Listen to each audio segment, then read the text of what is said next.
Hello everyone, कैसे हैं आप सब। उम्मीद है सब अच्छे से होंगे। पिछले वीडियो में मैंने आप लोगों को NCERT class 10th science chapter 1 का हाफ पार्ट करवाया था। अब इस वीडियो में हम बाकी बचे हुए सेकंड पार्ट को हम कवर करेंगे। लास्ट क्लास में हमने बेसिकली केमिकल इक्वेशंस के बारे में पढ़ा था और इक्वेशन को कैसे बैलेंस करते हैं उस चीज़ों को डिस्कस किया था। इस पार्ट्स में हम टाइप ऑफ रिएक्शंस यानी कि जो केमिकल रिएक्शंस होते हैं वो कितने टाइप के होते हैं उसको हम डिस्कस करेंगे। Without wasting our time let's know it. सबसे पहले हम डिस्कस करेंगे, पहला जो हमारा रिएक्शन होगा वो होता है कॉम्बिनेशन रिएक्शन, जिसको हिंदी में कहते हैं संयोजन अभिक्रिया। अब जैसा कि नाम से ही पता चल रहा है कि ये कॉम्बिनेशन यानी कॉम्बाइन है, यानी कि इसमें क्या है, 2 और मोर देन 2 एलिमेंट्स और compound mix and form a new substance, यानी कि 2 या 2 से अधिक, चाहे वो तत्व हो या फिर यौगिक हो, वो मिलके एक नया तत्व या यौगिक बनाते हैं। तो ऐसे रिएक्शंस को हम क्या कहते हैं, कॉम्बिनेशन रिएक्शन। अगर हम एग्जाम्पल लें तो मैं एग्जाम्पल लेता हूँ यहाँ पर कैल्शियम ऑक्साइड का। कैल्शियम ऑक्साइड को अगर हम वाटर के साथ में रिएक्ट करते हैं तो क्या बनता है, ये बनता है कैल्शियम हाइड्रोक्साइड। प्लस इस रिएक्शन में हीट भी प्रोड्यूस होती है। हीट ये बहुत ही कॉमन एग्जाम्पल है।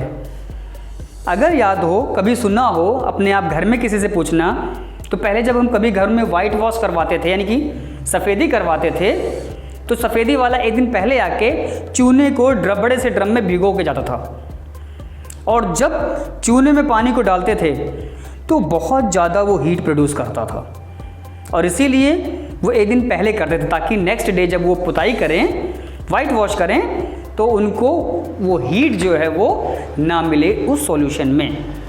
तो इसलिए ये बहुत ही कॉमन एग्जाम्पल है कैल्शियम ऑक्साइड वाला। अब केवल यही नहीं है कॉम्बिनेशन रिएक्शन, कॉम्बिनेशन रिएक्शन के और भी कई सारे एग्जाम्पल हैं। जैसे जब हम कुछ भी खाते हैं तो हीट प्रोड्यूस होता है। हीट प्रोड्यूस होने पर वो हीट कैसे प्रोड्यूस होती है, अगर कभी हम सांस को बाहर निकालें करें तो हमारी जो सांस होती है वो गर्म निकलती है। क्यों निकलती है? कहा जाता है कि जब हम सांस को इनहेल करते हैं तो ऑक्सीजन लेते हैं, और जब एक्सहेल करते हैं तो क्या छोड़ते हैं, कार्बन डाइऑक्साइड। तो वो कार्बन डाइऑक्साइड आते कहाँ से है, पहले उसको देखिए। जब ग्लूकोज रिएक्ट करता है किसके साथ में, ऑक्सीजन के साथ में, राइट, और क्या बनता है 6CO2 प्लस 6H2O, और इस कंडीशन इसमें एनर्जी भी निकलती है, एनर्जी जो कि एक तरीके से हीट के फॉर्म में होती है। तो ये ग्लूकोज किस तरीके से ऑक्सीजन के साथ में रिएक्ट करता है और कार्बन डाइऑक्साइड बनाता है। तो ऐसे रिएक्शंस को हम क्या कहते हैं, कॉम्बिनेशन रिएक्शन कहते हैं। अब 2 चीज़ों पे खास कर ध्यान दीजिएगा। पहला ये कि किसी भी इक्वेशन का जो लेफ्ट पार्ट होता है वो मैंने पिछले वीडियो में बताया था रिएक्टेंट होता है, हिंदी में कहते हैं अभिकारक, यानी कि ये पोर्शन रिएक्टेंट होता है लेफ्ट में, और राइट में क्या होता है, प्रोडक्ट। याद रखना, इस रिएक्शन का सबसे जो कॉमन आइडेंटिफिकेशन पॉइंट है वो यही है कि जो रिएक्टेंट होते हैं वो मिनिमम 2 या मोर देन 2 हो सकते हैं, बट मैक्सिमम जो हम प्रोडक्ट देखते हैं वो 1 होता है, राइट। यहाँ पे भी देखो क्या है, मेन प्रोडक्ट कार्बन डाइऑक्साइड है, एक ही है। और सेकेंड थिंग्स जो ध्यान देने वाली बात है कि ऐसे रिएक्शन में हीट प्रोड्यूस होती है, हीट यानी कि ऊष्मा। जब रिएक्शन में हीट प्रोड्यूस हो रही, that's mean you can call it exothermic reaction, यानी कि ऊष्माक्षेपी अभिक्रिया।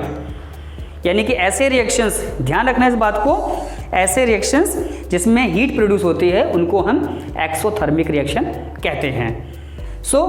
आप बिल्कुल कह सकते हो कि combination reaction is also a type of exothermic reaction.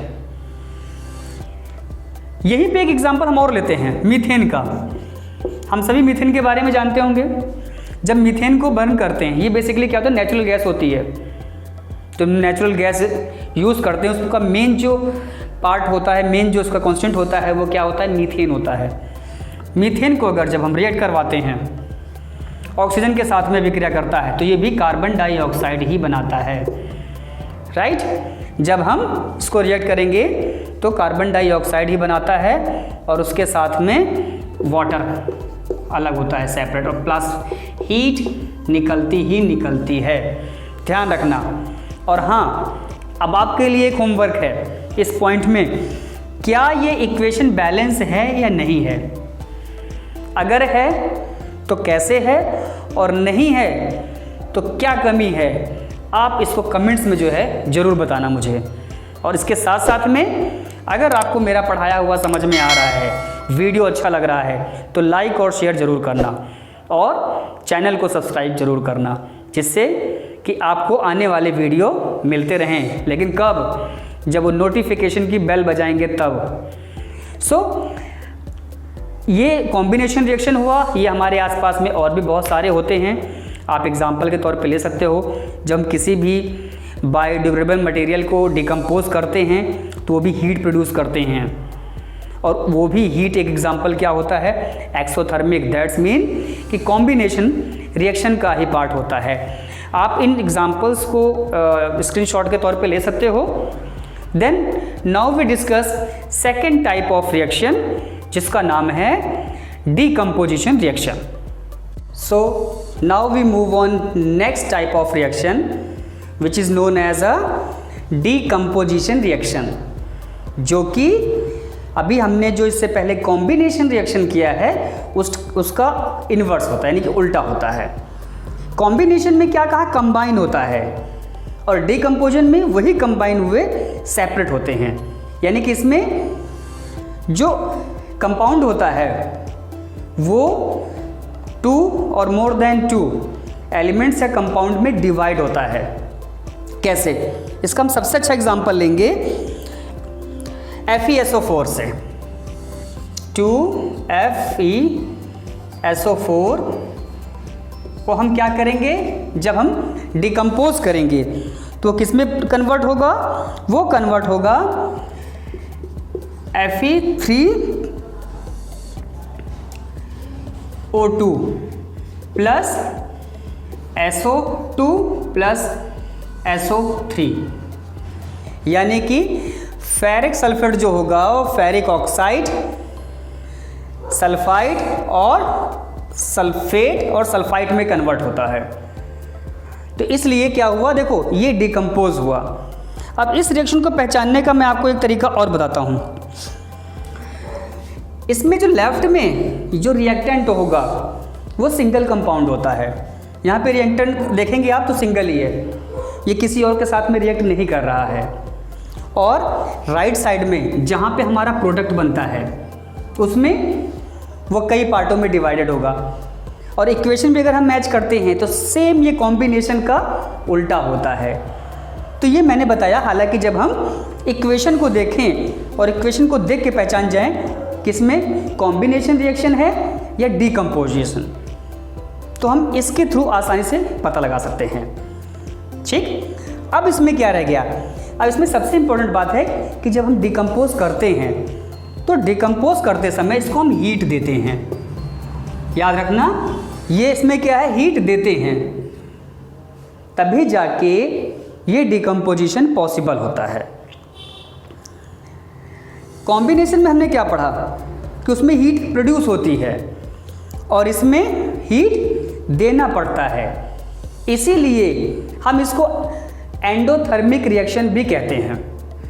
Endothermic reaction, जिसे हिंदी में कहते हैं ऊष्मा शोषी अभिक्रिया।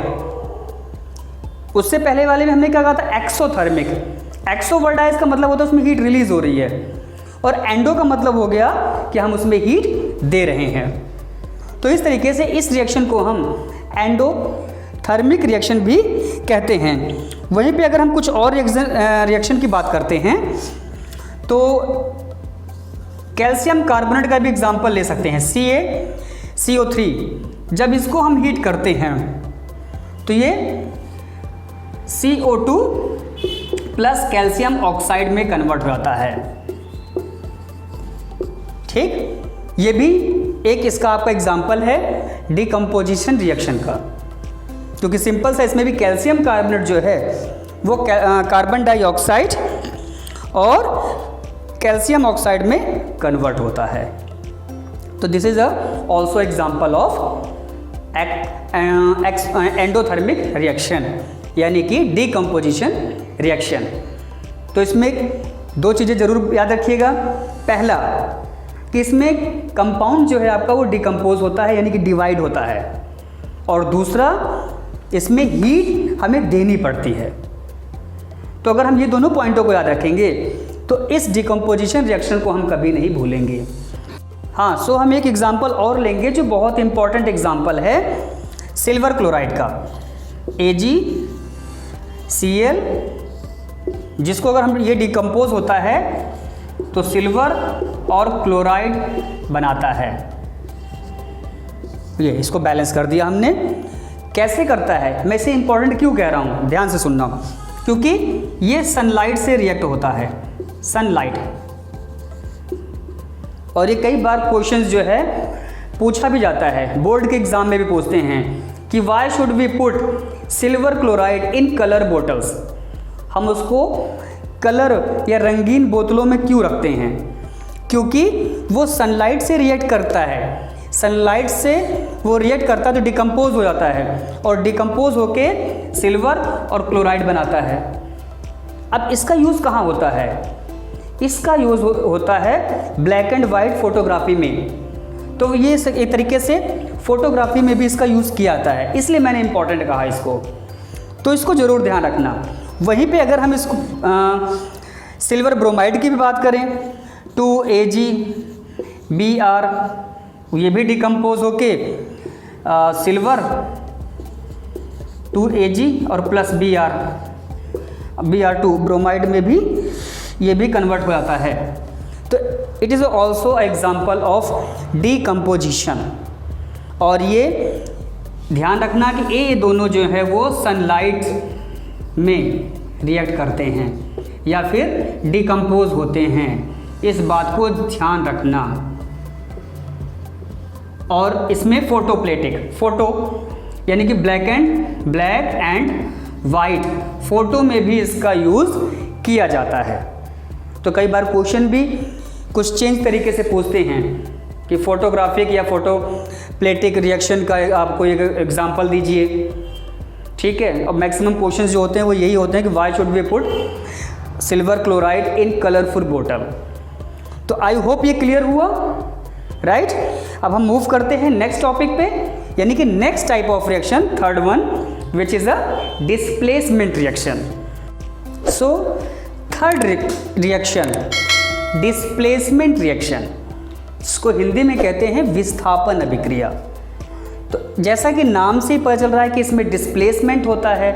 डिस्प्लेसमेंट आपने पहले ही पढ़ा होगा कि कोई भी ऑब्जेक्ट अपनी पोजीशन को छोड़ के किसी और पोजीशन पे मूव कर जाए, उसे हम डिस्प्लेसमेंट कहते हैं, राइट।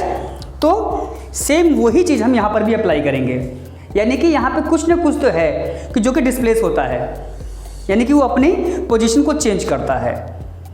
तो वो क्या पोजीशन चेंज करता है? क्योंकि ये डिस्प्लेसमेंट है तो कोई ना कोई तो चेंज होगा। क्या चेंज होगा, इसको हम एग्जांपल में लेते हैं। Fe प्लस CuSO4, ये क्या है? हमने लिया कॉपर सल्फेट का सॉल्यूशन और जिसमें किसका रिएक्शन करवाया? आयरन का। और जब हम इसमें आयरन का रिएक्शन करवाते हैं तो क्या बनेगा? ये FeSO4 plus copper CO, right. अब देखो इसमें क्या डिफरेंस आ रहा है भाई, क्या हुआ इसमें, कुछ पता चला? अगर पता चला है तो लाइक ज़रूर करना वीडियो को, राइट। तो हाँ, क्या है इसमें डिस्प्लेस हुआ है, हम देखें तो इसमें कॉपर जो है उसने अपनी पोजीशन को छोड़ के इधर वो सेपरेट हो गया। सही मायने में कॉपर ही इसमें से डिस्प्लेस हुआ है, अब ये क्यों होता है डिस्प्लेस? क्योंकि कॉपर सल्फेट के सोल्यूशन में जब हम आयरन यानी कि अगर लोहे की कील डालते हैं तो उसमें से कॉपर निकल के लोहे की कील पे चिपक जाता है। एक एग्जांपल आपने किया होगा, देखा होगा कई सारे पिछली छोटी क्लासों में साइंस में पढ़ा होगा आप लोगों ने कि जब हम क्या करते हैं कॉपर सोल्यूशन में एक लोहे की कील डुबोते हैं तो क्या होता है, उस पर बहुत सारे डार्क ब्राउन में कुछ चिपक जाता है और वो रियल में क्या होता है, वो होता है कॉपर जो कि उस लोहे की कील पे चिपक जाता है, उसे हम कहते हैं कॉपर, राइट। तो वो कॉपर डिस्प्लेस हो गया। अब ये क्यों होता है? ये इसलिए होता है क्योंकि आयरन जो होता है वो कॉपर से ज़्यादा रिएक्टिव होता है, इसलिए आयरन जब कॉपर सल्फेट के साथ में रिएक्ट करता है तो वो कॉपर को डिस्प्लेस करता है, धक्का मार के भगा देता है, हट यहाँ से, यहाँ तो मेरा कब्जा है। तो ये क्या होता है, वो उसकी जगह पे कब्जा कर लेता है, इसलिए इसको डिस्प्लेसमेंट कहते हैं। और हाँ, याद रखना कि इसमें एक ही चीज़ डिस्प्लेस हुई है, दो नहीं हुई है, केवल कॉपर अकेला डिस्प्लेस हुआ है। ऐसे और कुछ हम एग्जांपल लें, जिंक का रिएक्शन अगर हम कॉपर सल्फेट के साथ में करवाएं CuSO4 के साथ में, इस कंडीशन में भी क्या बनेगा, जिंक सल्फेट बनता है ZnSO4 प्लस कॉपर। बेचारा कॉपर यहाँ भी कमज़ोर पड़ जाता है और जिंक भी उसको मार के भगा देता है, कहते जा यहाँ से, तो यहाँ तो मेरा अधिकार है। सेम यही कंडीशन अगर हम लेड का रिएक्शन कॉपर क्लोराइड के साथ में करवाते हैं CuCl2 के साथ में, तो यहाँ पर भी ये जो लेड होता है ये इसको कॉपर को एक अच्छा सा पंच देता है, कहता है भाग यहाँ से, और ये बेचारा कॉपर क्या करता है, PbCl2 lead chloride plus copper बेचारा यहाँ पर भी अलग होता है, उदास हो जाता है, यहाँ तक कि कई बार रोने भी लगता है क्योंकि जो भी आता है उसको भगा देता है।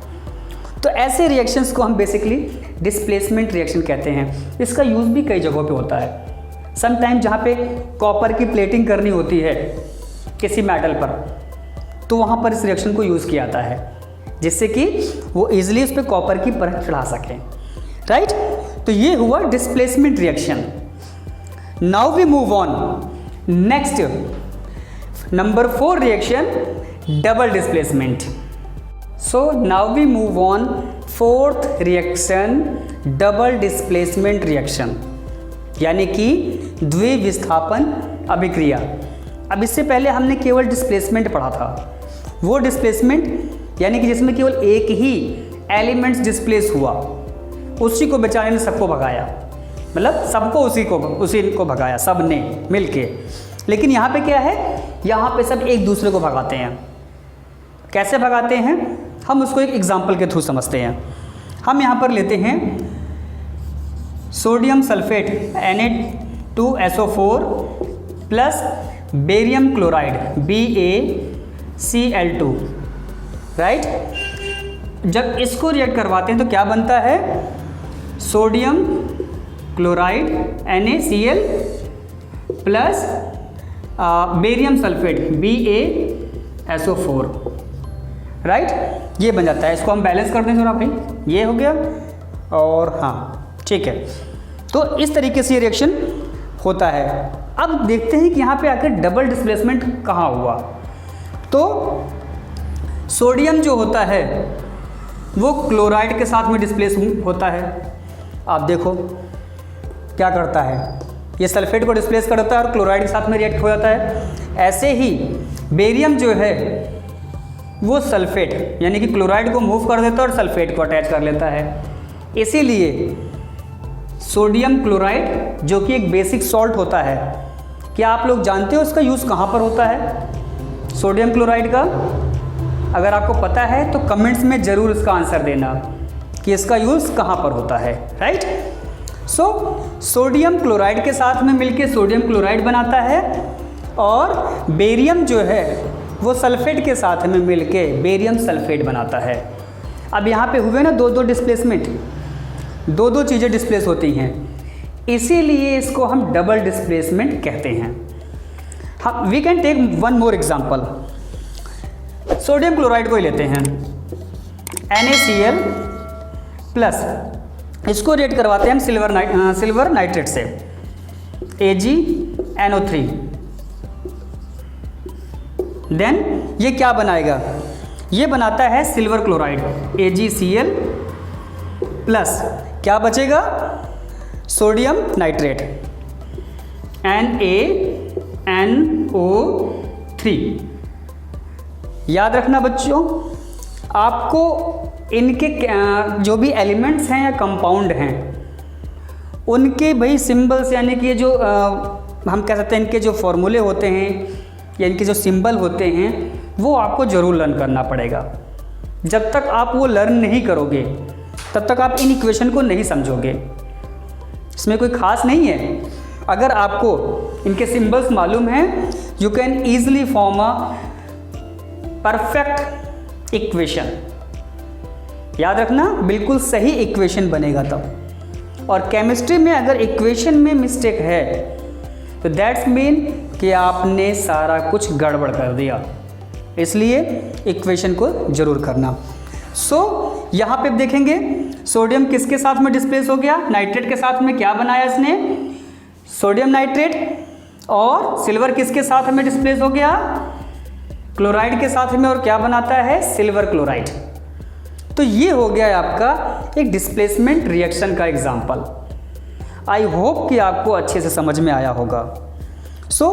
नेक्स्ट जो रिएक्शन आता है आपका, इसके बाद ऑक्सीडेशन एंड रिडक्शन आता है, जो कि वेरी सिंपल है, हम उसको भी जल्दी से समझते हैं। क्योंकि ऑक्सीडेशन, याद रखना, ऑक्सीडेशन हम बोल रहे हैं, दैट्स मीन कि उसमें कहीं ना कहीं ऑक्सी यानी कि ऑक्सीजन इन्वॉल्व है, राइट। तो ऑक्सीजन जब इन्वॉल्व है तभी तो उसको हम ऑक्सीडेशन कह रहे हैं, ऑक्सीडेशन तभी उसको हम कह रहे हैं ऑक्सीडेशन। इसका मैं हिंदी नहीं बताऊंगा कि इसको हिंदी में क्या कहते हैं, राइट। क्यों नहीं बताऊंगा, क्योंकि अगर मैं इसको हिंदी में बताऊंगा तो आप लोग कंफ्यूज रहोगे। इस रिएक्शन को अगर समझना है तो इसको इंग्लिश में समझो। क्यों, क्योंकि इसमें ऑक्सीजन आ रहा है, दैट्स मीन कि इसमें ऑक्सीजन ऐड हो रहा है, राइट। तो यानी कि ऐसा रिएक्शन जिसमें ऑक्सीजन ऐड होता हो, ऐसे रिएक्शन को हम क्या कहते हैं, ऑक्सीडेशन। जैसे मैं एग्जांपल लूँ, हमने लिया 2 कॉपर का एग्जांपल लो, 2Cu + O2, ये मिलके क्या बनाएंगे, 2CuO, कॉपर ऑक्साइड बनाएंगे, ठीक है। कॉपर ऑक्साइड बना रहे हैं। अब कॉपर ऑक्साइड, इसमें देखो ध्यान से, तो इसमें हम क्या कर रहे हैं, लेफ्ट साइड में देख रहे हैं ना कि इसमें क्या ऐड हो रहा है, ऑक्सीजन। इसमें ऑक्सीजन ऐड हो रहा है, दैट्स मीन कि ये ऑक्सीडेशन रिएक्शन है। अगर ऑक्सीजन नहीं ऐड हो रहा होता तो हम उसको ऑक्सीडेशन नहीं कह सकते थे। ऐसे ही एक एग्जांपल और ले सकते हैं हम, ऑक्सीजन के साथ में रिएक्शन का कुछ भी ले लो, कार्बन + O2, नॉर्मल कार्बन, और क्या बनाएगा ये, CO2। यहाँ पर भी देखो ऑक्सीजन ऐड होगा कि नहीं, यहाँ कार्बन अकेला था, सिंगल था, ऑक्सीजन इसमें ऐड हुआ और क्या फॉर्म किया, कार्बन डाइऑक्साइड, जो कि एक गैस है, हमारे लिए बिल्कुल अच्छी नहीं है, बट किसी के लिए बहुत अच्छी है, या हम कहें नेसेसरी है। क्या आप बता सकते हो कि कार्बन डाइऑक्साइड किसके लिए नेसेसरी है? सब लाइफ का सवाल है भाई, हिंट दे रहा हूँ मैं। ये भी एक तरीके से क्या है, आपका ऑक्सीडेशन रिएक्शन हो गया। तो सिंपल है ना इंग्लिश में याद करना कि ऑक्सीडेशन मीन्स ऑक्सीजन का ऐड होना, और इसका जस्ट इनवर्स है 6 नंबर का, रिडक्शन रिएक्शन। रिडक्शन में क्या है, जस्ट इसका अपोजिट होता है, ठीक है। यहां पे मैंने क्या कहा, ऐड ऑक्सीजन,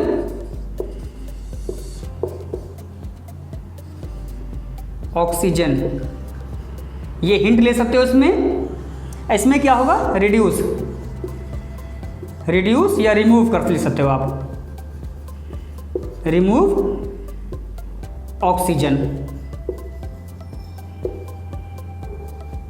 ये हिंट ले सकते हो आप। बट इसमें क्या होता है, ऐड होता है, क्या ऐड होता है, हाइड्रोजन, राइट। इस पर ध्यान जरूर देना कि जो रिडक्शन अभिक्रिया होती है, जो रिडक्शन रिएक्शन होता है, इसमें ऑक्सीजन ये तो रिड्यूस होता है तो रिमूव होता है, बट हाइड्रोजन इसमें ऐड होता है। और वहाँ पे जस्ट इसको इन्वर्स में ले सकते हो कि यहाँ पर ऑक्सीजन तो ऐड होता है बट हाइड्रोजन रिमूव होता है। कैसे, इसका हम एग्जांपल लेते हैं, CuO प्लस H2, हाइड्रोजन के साथ में अगर इसका हम रिएक्शन देखें तो ये क्या बनाएगा,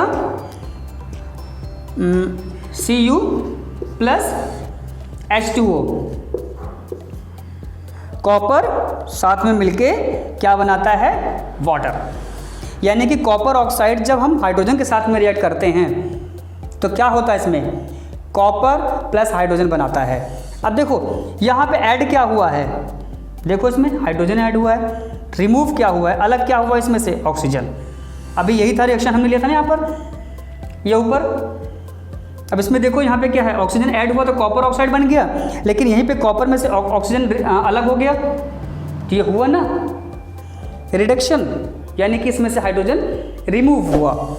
तो ये चीज़ें जो होती हैं इसे हम कहते हैं रिडक्शन, राइट।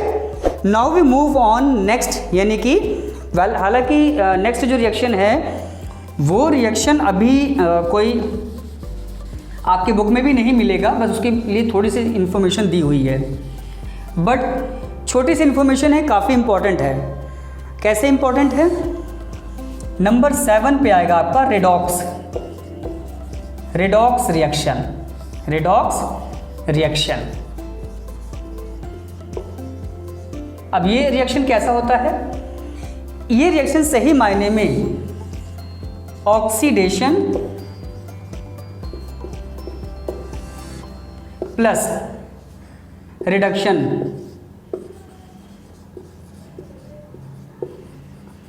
फॉर्म करते हैं रेडॉक्स को। ध्यान रखना इस चीज को, व्हेन जब both reaction combined then they form redox reaction, यानी कि ऐसी रिएक्शन जिसमें ये दोनों होते हों उनको हम क्या कहते हैं, रेडॉक्स रिएक्शन। एग्जाम्पल बहुत इजी, अभी हमने पीछे ही इक्वेशन को समझा था। कॉपर ऑक्साइड का जब रिएक्शन हम हाइड्रोजन के साथ में करते हैं तो क्या, they form copper plus water. अब देखो, अब अगर हम इस रिएक्शन की बात करते हैं, इस रिएक्शन में से, इसमें नहीं, कॉपर में अगर इस रिएक्शन में देखते हैं तो दोनों चीज़ें हो रही हैं कि नहीं हो रही हैं, ऑक्सीजन अलग भी हो रहा है और ऑक्सीजन जुड़ भी रहा है। कैसे, इसकी बात करो, मैंने यही लाइन खींचा था, कॉपर ऑक्साइड था, यहाँ पे कॉपर हुआ, दैट्स मीन कि इसमें से ऑक्सीजन रिमूव हुआ, यानी कि इस रिएक्शन को हम क्या कह सकते हैं, रिडक्शन, रिडक्शन हुआ है। और वहीं पे अगर हम इस हाइड्रोजन की बात करें तो इसमें क्या हुआ है, इसमें ऑक्सीजन ऐड हुआ है, यहाँ पे हाइड्रोजन अकेला था, यहाँ पे ऑक्सीजन के साथ में हो गया, दैट्स मीन कि हाइड्रोजन इसमें ऐड हुआ, तो ये क्या हो गया, ये ऑक्सीडेशन हो गया, राइट। तो ये क्या हुआ, ये दोनों रिएक्शन इसमें आ रहे हैं ना, that is the main reason we can say it कि this reaction is also a type of redox reaction. So आप इजिली इस चीज़ को जो है आइडेंटिफाई कर लोगे और इसको आप डिफाइन भी कर सकते हो, क्योंकि केमिस्ट्री में मैं आपको ये सजेशन दूंगा कि आप डेफिनेशंस मत लर्न करो। अगर आप डेफिनेशंस लर्न करोगे तो केमिस्ट्री में बहुत सारी डेफिनेशंस हैं, याद ही नहीं होंगी। इससे बेटर ये है कि आप इक्वेशन लर्न करो, इक्वेशन लर्न होगी तो आपको मार्क्स पूरे मिलेंगे। इक्वेशन आप सही लिखोगे, बैलेंस इक्वेशन लिखोगे, आपको मार्क्स सही मिलेंगे, और इक्वेशन के बेस पे आप इजीली डेफिनेशंस क्रिएट कर लोगे, आप खुद अपनी डेफिनेशन बना लोगे। मैंने ये सिंपल सा इक्वेशन लिखा है कि oxidation plus reduction equal to redox. तो आप इजीली जो है डिफाइन कर सकते हो कि जहाँ पे ऑक्सीडेशन और रिडक्शन दोनों रिएक्शन होता है उसे रेडॉक्स रिएक्शन कहते हैं। हमने यहाँ पे ये सिंबल लिख दिया, हमने इक्वेशन को बैलेंस करके लिख दिया, इसमें इक्वेशन को मैंने आपको समझा दिया कि कैसे ये दोनों रिएक्शन इसमें होते हैं, राइट। सो रिएक्शन का पोर्शन खत्म। सो रह गया है हमारा दो और इम्पॉर्टेंट बट बहुत छोटे से रिएक्शन। ये एक तरीके से रिएक्शन नहीं है, एक तरीके से हम इंफॉर्मेशन कह सकते हैं कि हमें इनके बारे में भी पता होना चाहिए। सो उसमें से पहला है आपका rancidity. Rancidity it is not a acidity, याद रखना क्योंकि राइम वर्ड लग रहा है ना इसमें। And then second one is corrosion. Corrosion SI, right. अब रेंसिडिटी और कोरोजन ये दो रहते हैं, आखिर ये दोनों हैं क्या?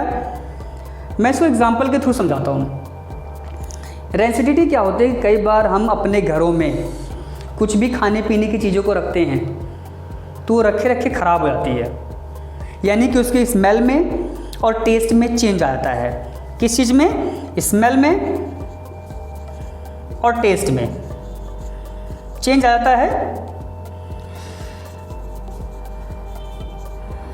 किस में चेंज हो जाता है? स्मेल और टेस्ट में।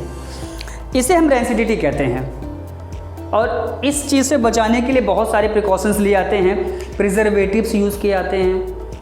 जैसे याद है आप लोग चिप्स खाते हो, चिप्स में कोई एक गैस डाली जाती है जिससे कि उसमें रखा हुआ फूड या खाने वाला जो भी पैक्ड फूड है वो ख़राब ना हो।